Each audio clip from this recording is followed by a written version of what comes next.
আছে তো এখানে বলি সবই আছে। যখন মানে এখন তো কর্পোরেট শব্দটা হয়ে গেছে একটা পলিটিক্যাল শব্দ। না আমি না এটা না, ওরা যাকে ধরা সেই কর্পোরেটের কথা আমি বলে। বলি স্যার, বলেন। ওরা যে বড় মার্কেটিং, ওরা যেভাবে ধানটা কিনে, আগে ধানের বাজার কম থাকতো, এটা বাস্তব। ধানের বাজার যখন কম ছিল, এখন তাদের আপনার মার্কেটিং বড় হাতে কম্পিটিশনে আপনি ধানের বাজারটা কিনে ধানের তখনই মূল্য বৃদ্ধি অটোমেটিক পেয়েছে। আপনার চালের বাজারটা আপনার ধানের উপরে তো চালতে হয় স্যার। ধান যখন বাজারটা বাড়ে তখনই আপনার চালের বাজারটা বাড়ে। এটা আপনার স্যার আমরা জানি ধানের বাজার বৃদ্ধি পেয়েছে, কিন্তু ধানের বাজার যে অনুপাতে বৃদ্ধি পেয়েছে সেই সমানুপাতিক হারে চাউলের মূল্য বৃদ্ধি পায় না, তার থেকেও বেশি বৃদ্ধি পেয়ে গেছে। না স্যার, এরও ব্যবসায়ী বলেন। আচ্ছা আপনি $100 এটা আমদানিকৃত চাউলের ক্ষেত্রে। চালও যদি আমদানি কেন, আমি চাল বিক্রি করে কৃষক কি করবে? তেল কিনবে, ডাল কিনবে, হলুদ কিনবে, সে তো কমবে না, এটা দ্রুত পোস্ট করতে বলেন। ইম্পোর্টের। আচ্ছা এটা দিয়ে দাও। আপনি কেন এইটা কমাই রেখে আমরা কি ইম্পোর্টই থাকবো সারা জীবন? ইম্পোর্ট তো সরকার তো করে না, যখন ব্যবসায়ীরা মূল্য অযৌক্তিকভাবে বাড়িয়ে দেয় তখনই কিন্তু ইম্পোর্টের সিদ্ধান্তটা আসে। ইম্পোর্ট যে করে না, কত বছর তো করছে। ওই যে যখনই চাউলের মূল্য বাড়িয়ে দেয় তখনই ইম্পোর্ট করতে হয়। আমরা চাল বিক্রি করার লোক পাইনি, অথচ গভর্নমেন্ট তো ইম্পোর্ট করছে। আপনারা শুধু একটা সিদ্ধান্ত বাস্তবায়ন করার সহযোগিতা করেন, চাউলের বস্তায় মিলগেট মূল্য, এটা আপনারা সহযোগিতা করেন। মার্কেট থেকে এটা দেয় না তো, ডেইলি মার্কেট দেয় না। আপনারা এই পর্যন্ত কি উদ্যোগ নিয়েছেন গ্রহণযোগ্য যেটা আমরা উদ্যোগ নিয়েছেন একবার শুনবো, আমি শুনবো। আচ্ছা তুমি এখন বর্তমান যে রেটটা আছে আপনার মেল মালিক খবর নিয়ে দেন, এখনো পড়তে হয় না $200 খানো। এখন যদি কিনে আনি এখন $200 আপনারা যেগুলো কথা বলতেছেন, আপনারা যেহেতু ব্যবসা করেন, অনেকে আছে কিন্তু বংশ পরম্পরায় ব্যবসায়ী, এখানে ওনার বাবা করতো বা চাচা করতো, এখন সন্তান করে, এমনও কিন্তু আছে। আপনাদের ভিতরেও অনেক ধরনের ক্ষোভ আছে, তিক্ততা আছে, আপনারা ব্যবসা করেন অনেক সময় বাকিতে ব্যবসা করেন, এগুলো আমরা জানি। কিন্তু আমরা যে মেসেজটা দিচ্ছি যে মিলগেট মূল্যটা চাউলের বস্তায়, এটা নিশ্চিত করার জন্য আপনাদের সহযোগিতা লাগবে এবং এটা আপনাদের করতে হবে। এটা আইনগতভাবে কোনোভাবে বলার সুযোগ নেই যে ওনারা দেয় না আমরাও নিয়ে আসি না। স্যার আজকাল মেলকের দিল 39 বস্তা, আমরা চালটা গাড়িটা লইলাম, আমি চালটা বেশিও নাই, ঘরে মেরে গেছে। কালকে হয়েছে 4000 বস্তা, আমি চালটা বেশবো কেমনে? এই মিলগেট মূল্যটা না থাকার কারণেই এই ঘটনাগুলো ঘটে। তুমি 4000 দাম চাও কেমনে?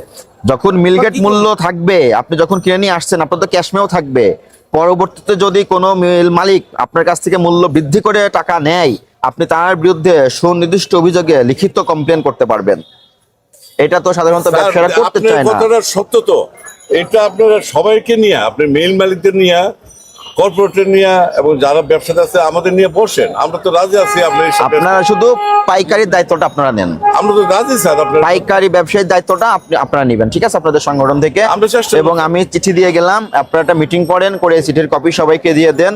এবং আমার যে বক্তব্য আশা করি আপনি বুঝতে পেরেছেন, ঠিক আছে? মানে বিষয়টা এমন না যে আমরা এসেছি আপনাদেরকে আইনগতভাবে জেল দিলাম, দোকান বন্ধ করলাম, এটা আমরা চাই না। আমরা চাই এই মুহূর্তে চাউলের বাজারটা যেন যৌক্তিক পর্যায়ে থাকে, খুচরা মূল্য ভোক্তা সাধারণ যেন ন্যায্য যৌক্তিক মূল্য এবং গ্রহণযোগ্য মূল্যে চাউলটা কিনতে পারে, ঠিক আছে, তাদের পরে ক্ষমতার ভিতরে থাকে। চাউলটা তো আমাদের বাঙালিদের বেসিক খাদ্য তো বলি আমরা। তাহলে এখানে যদি কিছু ব্যবসায়ী হাত দিয়ে দেয়, তাহলে ওই ভোক্তাদের যে কষ্টটা, এটা কারা দেখবে? আপনাদেরও তো দায়িত্ব আছে। আপনারা হয়তো চাউলের ব্যবসা করেন, কিন্তু আপনারা তো অন্যান্য প্রোডাক্ট কিনেন, তেল বা অন্যান্য কিনেন না। সবার যার যার জায়গা থেকে দায়িত্ব আছে। আপনারা যদি একটা সম্মিলিতভাবে, যত কমিটি আছে আপনারা যদি সম্মিলিতভাবে একটা উদ্যোগ নেন, আমরা আপনাদেরকে সহযোগিতা করব। আপনারা একবারে পয়েন্ট আকারে দিবেন যে আমরা এই উদ্যোগ নিলাম, মিলগেট মূল্য বাস্তবায়নের জন্য আমাদের এই উদ্যোগ সিদ্ধান্ত নিয়েছি, আমরা এই রেজুলেশন করলাম, রেজুলেশন একটা কপি আমাদেরকে দিবেন, সংশ্লিষ্ট যতগুলো দপ্তর আছে সব জায়গায় দিবেন, ঠিক আছে? আমার মনে হয় এইভাবে যদি আমরা সবাইকে পারস্পরিক সহযোগিতার ভিত্তিতে কাজ করি, তাহলে চাউলের মূল্যটা যৌক্তিক পর্যায়ে থাকবে। মোকামে অভিযান চলতেছে, আপনি খবর নিয়ে দেখতে পারবেন, প্রত্যেকটা মোকামে অভিযান টিম গেছে। কিন্তু ওই যে ওরা আবার ওখান থেকে কি বলে যে পাইকারি বাজারে গেলে ভালো তো স্যার, মূল কারসাজিটা ওখানে হয়। এই জন্য আমরা সমন্বয় করে সব জায়গায় যাওয়া হচ্ছে। তাহলে আরো 79 জন ব্যবসায়ী আছে, তার ভিতরে এখানে 1 2 3 4 10 15 জন তো আছেই। তাহলে আপনারা তো মেসেজটা বুঝতে পেরেছেন। আপনারা একদিনে কিন্তু শতভাগ সফল হতে পারবেন না, কারণ এই যে জঞ্জাল, দীর্ঘদিনের জঞ্জাল এবং প্রত্যেকটা সেক্টরে এই জঞ্জাল ছিল। আপনারা অন্তত 40% করে দেখান যে স্যার আমরা উদ্যোগ নিয়েছি, আমরা পারতেছি না, আমাদের হেল্প করেন, স্যার উদ্যোগটা নেন। আমরা তো আমি বলি স্যার খাদ্য ভবনের স্যার বলেন আমাদের ডাকাইতে কথা বলি খাদ্য ভবনে সব মেইন মালিক এবং ব্যবসা ডাকাইতে বলেন আমরা কথা বলি অলরেডি ডাকতেছে, নিউজ পাবেন। স্যার, আমরা- আজকে আমরা ফিল্ডে আসছি কেন, এই যে একটা প্রতিষ্ঠানকে আইনগতভাবে ব্যবস্থা নিলাম, পাশাপাশি 79টা দোকানের তথ্য নিয়ে গেলাম, আপনাদের মুখের কথাগুলো শুনলাম, আসলে মিল মালিকদের কি সিচুয়েশন, আপনারা কোন মাধ্যমে ব্যবসা করতেছেন, সমস্ত কিছু সম্মিলিতভাবে এটার প্রতিবেদন রিপোর্ট যাবে এবং এটা আমরা সংশ্লিষ্ট এটা চাই ডিপার্টমেন্ট স্যার। এখন কনসার্ন আপনারা আছে। যেটা চাইলেন না, তা আমরাও চাই যে আপনারা এই সমস্ত যারা বড় বড় আমাদের থেকে যে আমরা জায়গা থেকে চাল কিনে নিয়ে আসি, মিল মালিক কর্পোরেটর তাদের নিয়ে আমাদের বৈঠক করেন, ওইখানে আমাদের কালকে কথা আপনি বলেন আসেন। যেন আমরা আপনার কিনা যৌক্তিকভাবে রাখতে পারি। এটা কালকে আমাদের অনুরোধ। কালকে আপনার নেতৃত্বে আরো উনাকে নিয়ে আসেন, কালকে না, আমরা সোমবার দিন, রোববার সোমবার আমরা ডাকেন না, আমরা বলি। কালকে আসেন। কালকে বৃহস্পতিবার। স্যার, অনেক সময় রোববার বেশি দিন সময় নিলে তো, বেশি দিনে তো মার্কেট থেকে অনেক কিছু হয়ে যাবে না। বন্ধ সাহেবের হবে না, আমরা কয়েকবার টেলিফোন করছি, উনি টাইম বলছে আমরা তো জানাবো, উনি কিন্তু করেন না, আর জানাই না। চাউলের মূল্যটা তো বাড়ছে, এই 15 দিন হলো, না প্রায় 20 দিন 3 সপ্তাহ 15-20 দিন হয়ে গেল, এবং এবং এর ভিতরে কিন্তু 2বার বেড়েছে, হ্যাঁ 2বার বেড়েছে না, 2বার বেড়েছে। আজকে এক সপ্তাহে আমি 4-5 টাকা কিনি, আজকে এক সপ্তাহ একবারে কিনতে মাল কিনতে পারলাম না। আপনারা কোথায় পাঠিয়েছিলেন, আপনারা আমাকে জরিমানা ধরবেন, তো যা আমরা লস কিনতে পারবো। কোন চাতালে পাঠিয়েছিলেন? আমি কই দাদা, তারপরে কুষ্টিয়া, হ্যাঁ। তারপরে হলো গিয়া ডলফিন কুষ্টিয়া, তারপরে আপনার সবুজ বাংলা বগুড়া, আর অন্য অন্য আছে। স্যার, এটা কি বুঝতে চাইছে আমি বলি? আমি বলি, কেন বুঝেছি স্যার, উনি যদি চাইলে এখন কিনে নিয়ে আসে, এখানে 2 থেকে 3 টাকা লস হবে, এই জন্য নিয়ে আসে।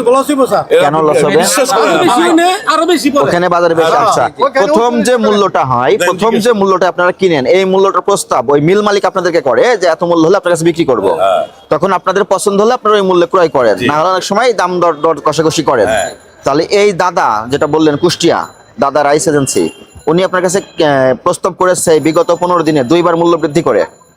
350 ছিল 10-12 দিন আগে, কালকে জিজ্ঞেসি আর 300 টাকা, আতপা ধরে 20 টাকা কমাইছি, তারপরে গেলাম যে আর 20 টাকা কমায় দেন, পরবর্তী আবার ফোন দিয়েছি কইছে দেন আর 30 পড়বো, 20 টাকা কমাইছি, এটা পারতাম না। আপনি একজন সম্মানিত ব্যবসায়ী, আমি বলি আপনি একজন সম্মানিত ব্যবসায়ী, আপনি কেন তার হাতে পেয়ে ধরতে যাবেন? আপনি আইনগতভাবে তার সঙ্গে কথা বলবেন। আইন তো দিব না, আপনি- দিব না, আমার শেষ করতে দেন আমাকে। এই দাদা আপনার সাথে যে ঘটনাগুলো ঘটিয়েছে, দাদা রাইস এজেন্সির নামে আপনি সুনির্দিষ্ট করে লিখিত একটা বক্তব্য তৈরি করে সাবমিট করেন।